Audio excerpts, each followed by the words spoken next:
Hello, everybody. Welcome to the Unraveled podcast, the official podcast of Sooner Esports. I'm your host, Toby. I'm joined here today with head coach of Valorant and Overwatch, Froggo. How's it going? Pretty good. Had a good day so far. Excited to be here. Thanks for having me. Awesome.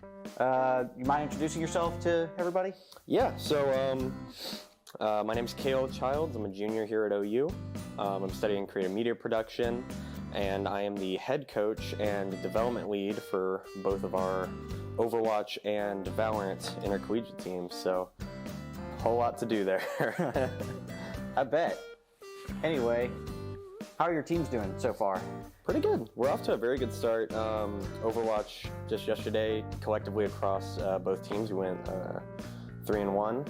Tough loss, but we did pull off a reverse sweep with our academy roster. Valorant yesterday, we beat rank 14 Ottawa in a LAN qualifier, so that's really exciting. I think very soon right now we're about to play rank 10, so we'll see how that goes, but both teams are off to a much better start than even I could have imagined. So very excited. Having fun playing what they're doing? Oh, for sure. Everyone has their scruples, right? And something that's super common, I feel, especially with my titles, we don't always love the game we play, but generally, I think things have actually been in a pretty good state for both Overwatch and Valorant recently, and a lot of guys that maybe were a bit down about the state of the game or balance or anything have really come back around, and they're excited to keep going. Cool. What made you want to be head coach? Oh, man. I'll relate it more to Overwatch specifically. I played Overwatch competitively for 2 years. I was a tank player. COVID cut that short, as it did for so many people's hobbies and activities.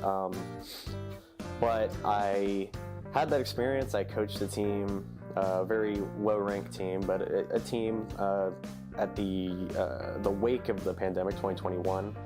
I joined OU Esports as a freshman. I was just a caster, and I just kind of came to events, but Thumper reached out to me, and I wanted to get on board, and rest is history, really. I really like giving back. I want to be able to help people feel the way I did when I played. It was one of my favorite experiences I've ever had. And in terms of Val, I just kind of made the jump.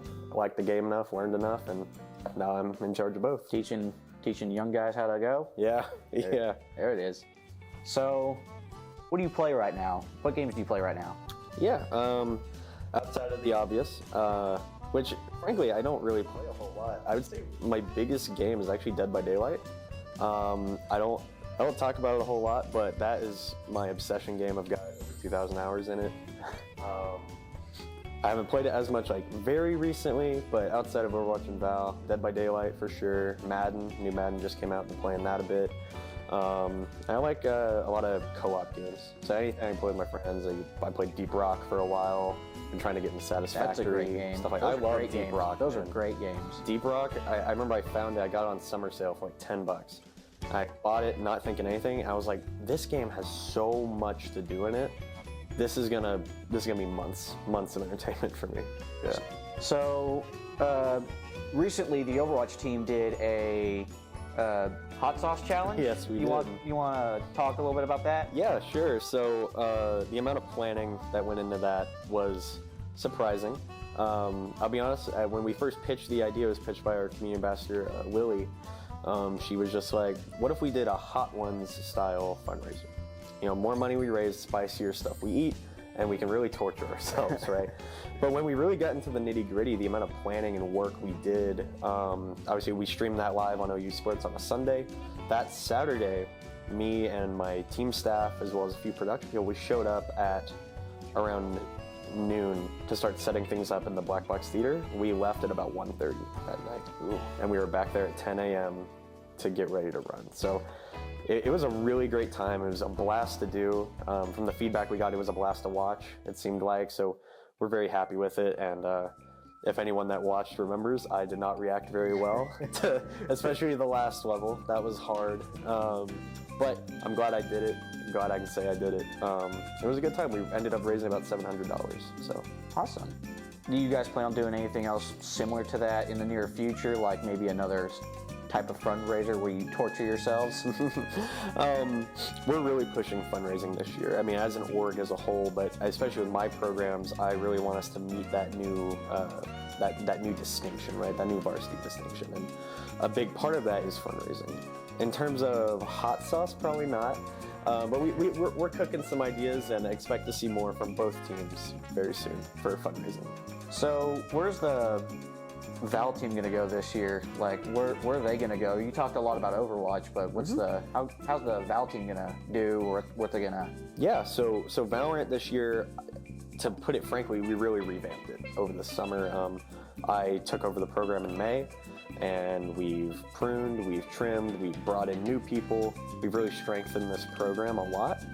My assistant coach, who I love him to death, John Popcorn, former CS pro, he has been so transformative for these guys, and we went from a team that was a bubble playoff team to a team that's probably going to be a top 10 nationally ranked. We competed in Red Bull Campus Clutch not too long ago, which would be a land out in San Antonio. Didn't quite meet the expectations there, which is a little unfortunate, but we are pretty far along into the qualifier for the DreamHack win right now, which would be in Atlanta. So we're very excited to see how we do when we finish that up today. So do you think you're a lot further along in the Overwatch and Valorant games than you initially thought you would be at the start of the year? I think to an extent, yeah. I definitely Valorant. I was a little worried. This is my first time like fully running Valorant, so I was a little concerned about how we were going to do. I think we've really done a pretty good job so far. In terms of Overwatch, I mean, Overwatch has kind of been one of those higher teams in this org for a while. We've been very competitive for many years now, so it's kind of, keeping that standard, right? We knew there would be some changes. We do have some roster changes, people moving up to varsity, people moving down, new players coming in, all that stuff, which can always kind of create some question marks. But I think we've adapted well, and the two groups we have on varsity and academy are really meshing well. It creates a nice little competition, makes everybody else for sure better. Iron sharpens iron. Oh yeah, for sure. I mean, sometimes, I even told this with my varsity guys on both teams. I'm like, hey guys, academy players have come up before mid-semester.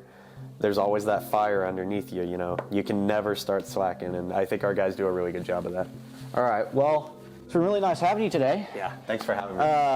If you want to check that out, you can go check it out on the OU Esports Twitch. And if you want to think about joining the team, join the OU Esports Discord. Just look it up on Google, you'll be able to find it. And if you want to see all the rosters and all that, go to SoonerEsports.org. Anyway, that's been the Unraveled podcast. I've been your host, Toby, and Boomer Sooner.